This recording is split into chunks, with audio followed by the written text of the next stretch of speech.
Hello everyone, today we will discuss about the medical basic knowledge. आज के lecture में ये जो है हम मेडिकल बेसिक नॉलेज के बारे में जानेंगे कि आप अगर किसी भी फील्ड में जाना चाहते हैं, मेडिकल फील्ड में, या तो वो नर्सिंग हो या जीएनएम हो या बीएमएलटी हो, बीपीटी हो, यानी कोई भी मेडिकल का फील्ड हो, तो ये कुछ मेडिकल बेसिक नॉलेज है वो आना चाहिए, सभी को आना चाहिए। तो आज के लेक्चर में हम ये मेडिकल बेसिक नॉलेज के बारे में डिस्कस करेंगे। यानी कि फर्स्ट जो है क्या है, ब्लड प्रेशर के बारे में पढ़ेंगे। सेकंड क्या है, SpO2 यानी ऑक्सीजन लेवल के बारे में पढ़ेंगे। थर्ड क्या है, थर्ड जो है बॉडी टेम्परेचर यानी हमारे शरीर का तापमान के बारे में पढ़ेंगे कि बॉडी टेम्परेचर कितना होता है वो जानेंगे। उसके बाद पल्स रेट के बारे में जानेंगे। जो हमारा पल्स साइट होता है उसके बारे में जानेंगे, कहां कहां से हम पल्स को असिस्ट करते हैं। उसके बाद हीमोग्लोबिन HB लेवल के बारे में जानेंगे कि हमारे शरीर में नॉर्मल हीमोग्लोबिन लेवल कितना होता है।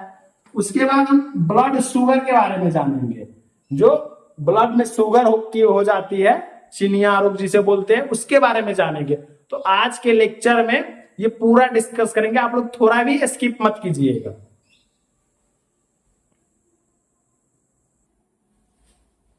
दोस्तों जो फर्स्ट था वो ब्लड प्रेशर था। तो सबसे पहले हम ब्लड प्रेशर के बारे में ओवरव्यू बस देखेंगे, डीपली ज्यादा बाद में देखेंगे। डीपली अगर करेंगे तो ये क्लास बहुत लॉन्ग हो जाएगा। देखिए ब्लड प्रेशर क्या होता है, इसको शॉर्ट में क्या बोलते हैं हम, बीपी बोलते हैं। ब्लड प्रेशर को हम बीपी से शॉर्ट फॉर्म में बीपी बोलते हैं। देखिए ब्लड प्रेशर क्या कर रहा है कि blood pressure is the pressure of circulating blood against the wall of blood vessel. अब देखिए वॉल ऑफ ब्लड वेसल यानी कि जो ये इंपोर्टेंट है, ये यानी कि जब हमारे शरीर में जब ब्लड सर्कुलेट होता है, हमारे शरीर में जब ब्लड सर्कुलेट होता है तो भेसल से ही होकर गुजरता है। तो उस भेसल के जब जो वाल होता है उस पर जो प्रभाव डलता है, और उसी प्रभाव को हम क्या बोलते हैं, ब्लड प्रेशर यानी बीपी बोलते हैं। देखिए ब्लड प्रेशर जो होती है, बीपी जो होती है, उसको मेजर किया जाता है। क्या चीज से मेजर किया जाता है, तो एक इंस्ट्रूमेंट आती है जिसका नाम स्फिग्मोमैनोमीटर होती है। ये इंस्ट्रूमेंट है, कौन सा, स्फिग्मोमैनोमीटर। तो स्फिग्मोमैनोमीटर कुछ इस तरह का मशीन होती है, दो तरह का आता है, एक तो नॉर्मल आता है, एक तो इलेक्ट्रिक भी आ गया है अभी के समय में। नॉर्मल हम चेक करते हैं जो स्टेथोस्कोप के थ्रू सुनते हैं, और एक इलेक्ट्रिक है जो ऑटोमेटिक रीडिंग देती है। तो जो हम चेक करते हैं खुद से, उसका करेक्ट रीडिंग ज्यादातर आता है किसके तुलना में, इलेक्ट्रिक जो स्फिग्मोमैनोमीटर होते हैं उसके।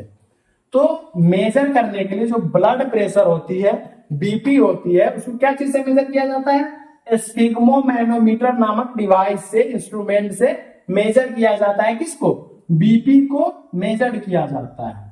अब देखिए in which mainly observe systolic and diastolic.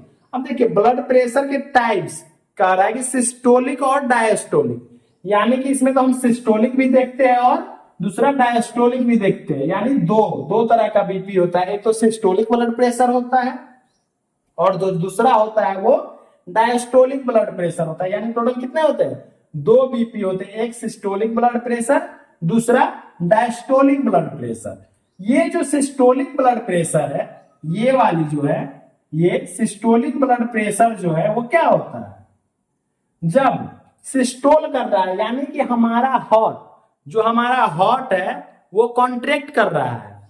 अब जब हमारा हार्ट कॉन्ट्रैक्ट कर रहा है तो ब्लड को, ऑब्वियसली बात है कि जो हार्ट से ब्लड को ट्रांसफर करेगा, यानी कि उसको हार्ट कॉन्ट्रैक्ट से भी हुआ तो उसमें का जो ब्लड होगा राइट एट्रियम के थ्रू, आयोटा के थ्रू कहां जाएगा, हमारे होल बॉडी पार्ट्स के वेसल्स में जाएंगे।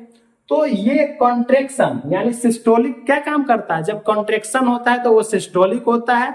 और डायस्टोलिक जब अपने हार्ट रिलैक्स पोजीशन में आता है, यानी कि थोड़ा रिलैक्स होता है, तो उसमें ब्लड फिल होने लगता है, तो उस टर्म को हम डायस्टोलिक बोलते हैं। तो ये आई होप आप लोगों को समझ में आ रहा होगा कि सिस्टोलिक जो ब्लड प्रेशर होता है वो हार्ट के कॉन्ट्रेक्शन के कारण होता है, और डायस्टोलिक जो होता है वो रिलैक्स होता है। तो ये कॉन्ट्रैक्ट हुआ, अब आप लोग देखे होइएगा, अगर क्या बोलते हैं, कोई एक पंचिंग टाइप की मशीन होती है, जैसे कि उसी में बॉल में लगा रहता है, जैसे हम कॉन्टेक्ट करते हैं स्फिग्मोमैनोमीटर में ही लगा रहता है, बल्ब एक लगा रहता है, उसको जब हम स्क्यूज करते हैं, दबाते हैं, तो उसमें का जो एयर होता है वो आगे की तरफ भागता है। अब जब छोड़ते हैं तो रिलैक्स, वो ऑटोमेटिक अपने शेप में आ जाता है। तो वही सेम है यहाँ कि जब हम कॉन्ट्रैक्ट करते हैं तो वो सिस्टोलिक बीपी होता है, और जब वो रिलैक्स होता है उसको हम डायस्टोलिक बीपी होता है। तो ये दो तरह का बीपी होता है। अब ये जो ब्लड प्रेशर है वो अलग अलग होता है। अब नॉर्मल बीपी, जो नॉर्मल बीपी होता है, नॉर्मल, इससे नहीं दिख रहा होगा ज्यादा, normal blood pressure, normal BP. अब नॉर्मल बीपी कितना होता है? 120/80 mmHg, मिलीमीटर ऑफ मरकरी। तो ये 120/80, तो यही तो है 120। क्या है? ये हमारा सिस्टोलिक बीपी है, और ये हमारा क्या है? Diastolic BP, diastolic. तो ये हमारा सिस्टोलिक बीपी है 120, और 180 क्या है? डायस्टोलिक। तो ये नॉर्मल बीपी होता है। और आगे हम एक चार्ट के थ्रू हम देखेंगे कि बेबी का कितना होता है, चाइल्ड का कितना होता है, ओल्डर पर्सन का कितना बीपी होता है। तो ये सब चीज हम डिस्कस करेंगे।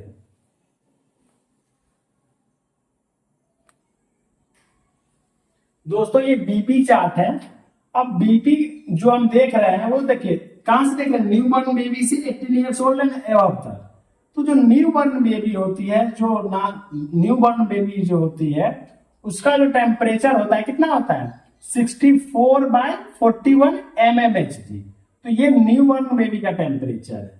1 मंथ, एक महीने का जो बच्चा होता है उसका, सॉरी टेम्परेचर का आ गया, ये ब्लड प्रेशर बीपी है।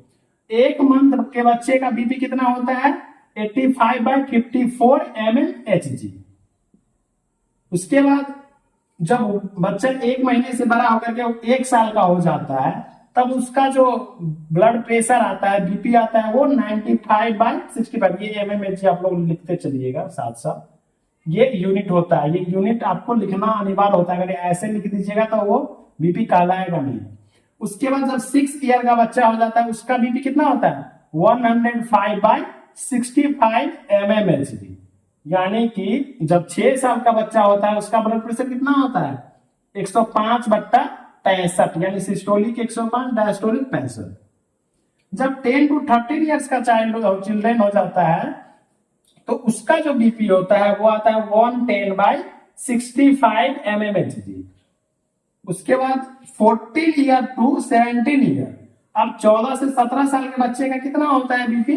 119/75, ये 75 है mmHg।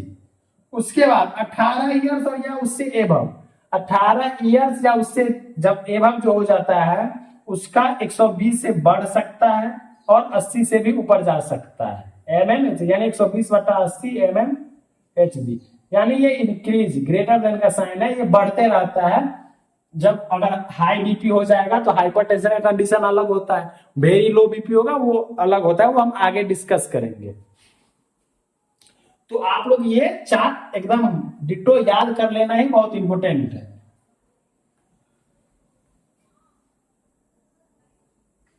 दोस्तों जब हमारा ब्लड प्रेशर जो 140, नॉर्मल 140 से इंक्रीज करने लगता है, तब वो हाई बीपी में काउंट होने लगता है।